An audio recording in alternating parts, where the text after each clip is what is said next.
we thought it would be a useful sort of exercise to put together a case study, which we've on a slide and another slide. Now, I appreciate there's a lot of text, and because we have 30 minutes and 30 seconds left, I'm not going to read through that text. I'll let you do that as I'm speaking. So if you're bored by what I'm saying, you'll have a distraction here. But in essence, this is the kind of case I think it's fair to say we would see a lot. Now, we've basically put everything in. So, we've got different issues around jurisdiction, different issues around reasons for declining.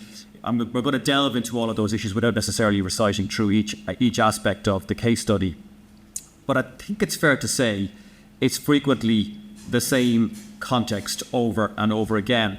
And I was very struck by what Annabelle said at the beginning in terms of reminding ourselves that this is actually a fundamental right. This is something which has been around for ages. The GDPR didn't massively change the rules in relation to DSARs. I'd like to quote briefly from the EDPB's guidelines, very briefly from EDPB's guidelines from from March 23. The overall aim of the right of access is to provide individuals with sufficient, transparent and easily accessible information about the processing of their personal data, so that they can be aware of and verify the lawfulness of processing, and the accuracy of the processed data.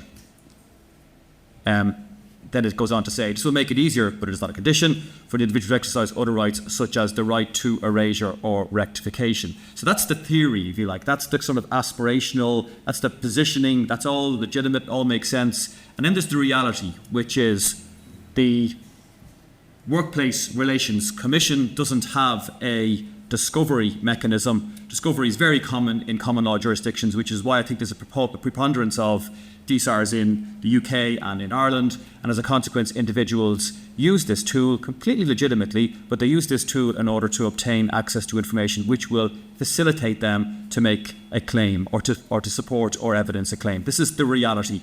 Almost every single access request I deal with, and I suspect, Annabelle, the majority of which you deal with, and there's other things, but that's coming up as a big percentage as well, is dealing with this. So we have a kind of a situation where these are fundamental rights, they must be respected, but at the same time they are used most frequently in one particular context. And I was particularly struck actually by yesterday's really interesting presentation by the two German lawyers, the lady from Noor and the chap from Taylor Wessing, and Anne as well. And I at the end of the presentation, I can't remember who it was, somebody put their hand up and said, well, is this a good system? Are we happy that this system, has prevailed? It was presupposing somebody had orchestrated that system, which I'm not entirely sure is correct. But I think the same point could probably be applied in relation to DSARs over the last 2 decades.